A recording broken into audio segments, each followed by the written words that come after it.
When installing new equipment alongside existing equipment with the grounding system, it's important to determine whether the existing system can be used or if a new one is required. You can utilize the existing grounding system if certain conditions are met. Firstly, the existing grounding system must comply with all applicable electrical codes and standards. This ensures that the system is installed and maintained according to safety regulations. Secondly, the existing grounding system needs sufficient capacity to handle the additional current load of the new equipment. Overloading the system can lead to safety hazards. Thirdly, the grounding resistance should be within acceptable limits, typically below 25 ohms, to provide an effective path for fault currents. To verify these conditions, you can perform several checks. 1. Check code compliance.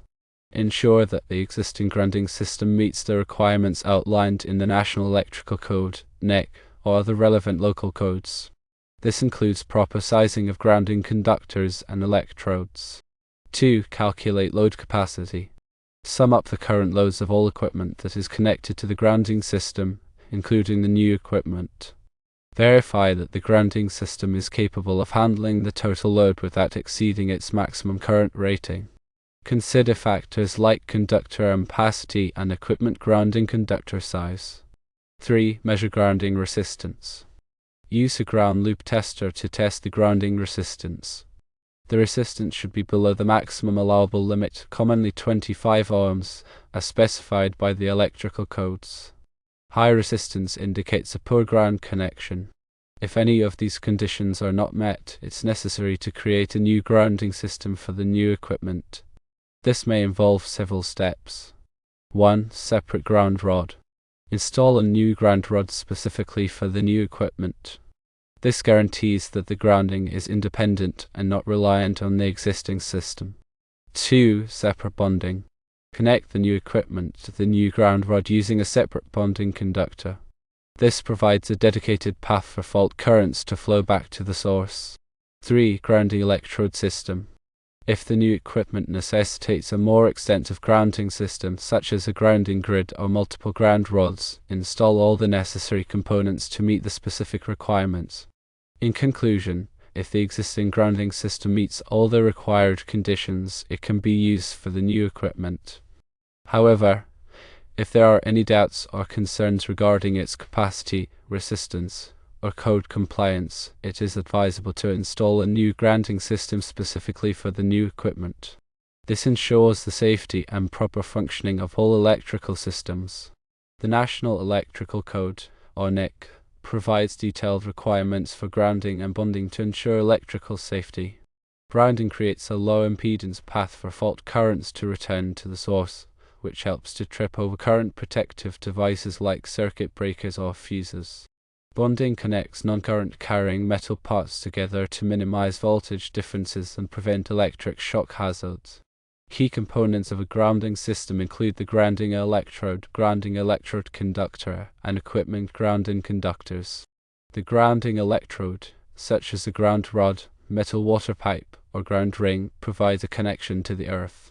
The grounding electrode conductor connects the grounding electrode to the electrical system's grounded conductor, typically the neutral. Equipment grounding conductors provide a path for fault currents from equipment back to the source, ensuring that metal enclosures and other non-current carrying parts are at or near ground potential.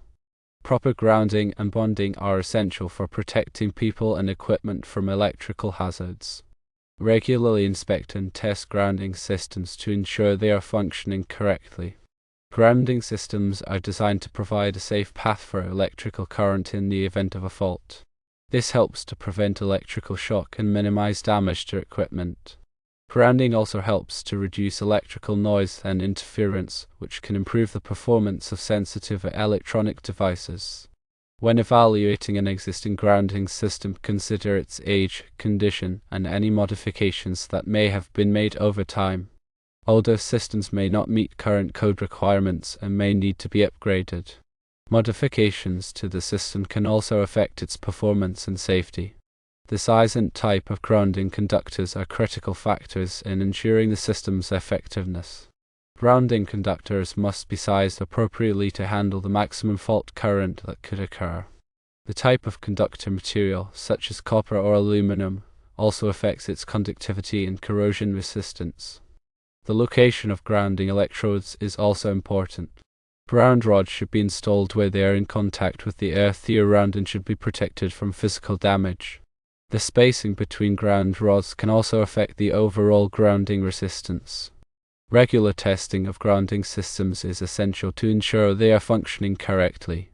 Ground resistance testing measures the resistance of the grounding electrode to the earth. This test can identify problems such as corroded ground rods or loose connections. Continuity testing verifies that all grounding conductors are properly connected and that there are no breaks in the grounding path.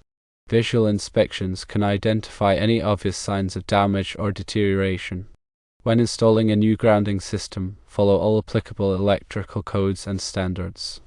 This includes proper sizing of grounding conductors, selection of appropriate grounding electrodes, and proper installation techniques. It is also important to document the grounding system, including the location of grounding electrodes, the size and type of grounding conductors, and the results of any testing.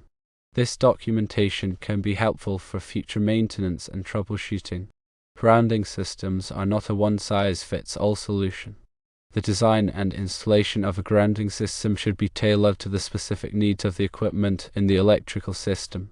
Factors to consider include the type of equipment being grounded, the voltage and current levels, and the soil conditions.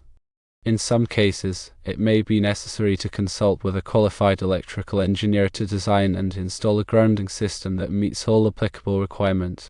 Proper grounding is essential for electrical safety and the reliable operation of electrical equipment. By understanding the principles of grounding and bonding, you can help to ensure that your electrical systems are safe and effective. Electrical codes, such as the NEC, are updated regularly to reflect changes in technology and best practices. It is important to stay informed about the latest code requirements and to ensure that your grounding systems are in compliance. Failure to comply with electrical codes can result in fines, penalties, and increased risk of electrical hazards.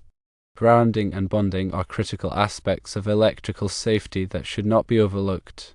By taking the time to properly design, install, and maintain your grounding systems, you can help to protect people and equipment from electrical hazards. When deciding whether to use an existing grounding system or install a new one, it is essential to consider the long-term reliability and performance of the system. An older grounding system may be nearing the end of its useful life and may require more frequent maintenance. Installing a new grounding system can provide a more reliable and long-lasting solution. It is also important to consider the potential for future expansion or changes to the electrical system. If there is a possibility that the electrical system will be expanded in the future, it may be wise to install a new grounding system that can accommodate the additional load. A properly designed and installed grounding system can provide years of reliable service and protect people and equipment from electrical hazards. Grounding systems are an investment in electrical safety that should be carefully considered. In addition to the NEC, other standards and guidelines may apply to grounding systems, depending on the specific application. For example, telecommunications grounding systems are often governed by different standards than power system grounding systems. It is important to be aware of all applicable standards and guidelines when designing and installing a grounding system. Grounding systems are an essential part of any electrical system, and it is important to ensure that they are properly designed, installed, and maintained. By following the guidelines outlined in this discussion, you can help to protect people and equipment from electrical hazards. The effectiveness of a grounding system is directly related to the quality of the connections. Loose or corroded connections can significantly increase the resistance of the grounding path, reducing its ability to safely carry fault currents. Regularly inspect all grounding connections to ensure they are tight, clean, and free from corrosion. Use appropriate connectors and tools to make grounding connections, and follow manufacturer's instructions carefully. Proper grounding and bonding not only protect against electrical shock but also help to prevent damage to sensitive electronic equipment from voltage surges and transients. A well-designed grounding system can divert these surges to ground, protecting equipment from damage.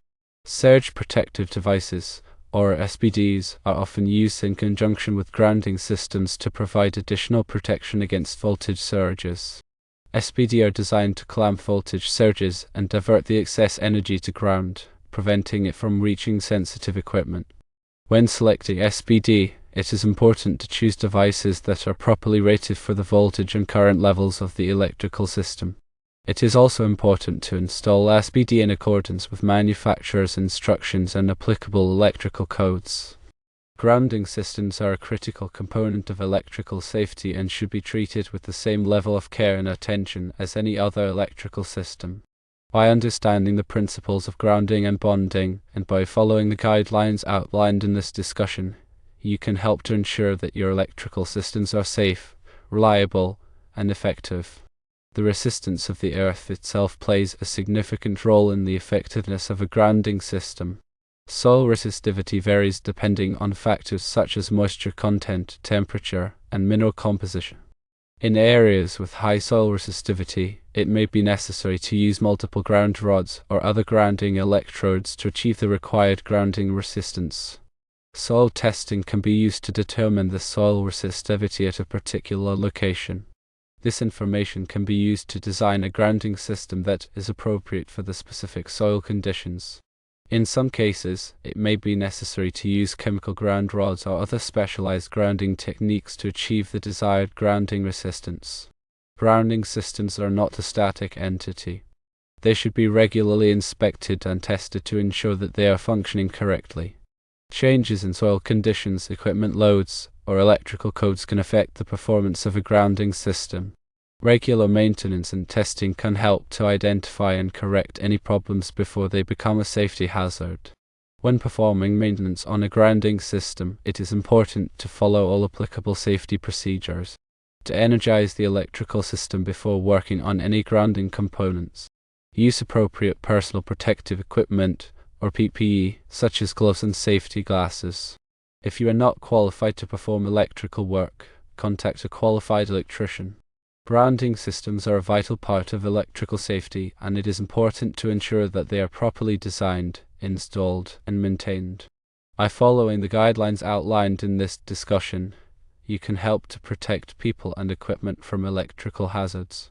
The size of the equipment grounding conductor, or EG, is determined by the size of the overcurrent protection device, or OCT, protecting the circuit. The NEC provides tables that specify the minimum size of the EGC based on the OCT rating. It is important to select the correct size EGC to ensure that it can safely carry fault currents back to the source. The EGC must be installed in the same raceway or cable as the circuit conductors. This ensures that the impedance of the grounding path is minimized. The EGC must be connected to all metal enclosures and other non-current carrying metal parts of the electrical equipment. This ensures that these parts are at or near ground potential, reducing the risk of electric shock. Grounding electrode conductors, or GECs, connect the grounding electrode to the electrical system's grounded conductor, typically the neutral. The size of the GEC is determined by the size of the service entrance conductors. The NEC provides tables that specify the minimum size of the GEC based on the service entrance conductor size.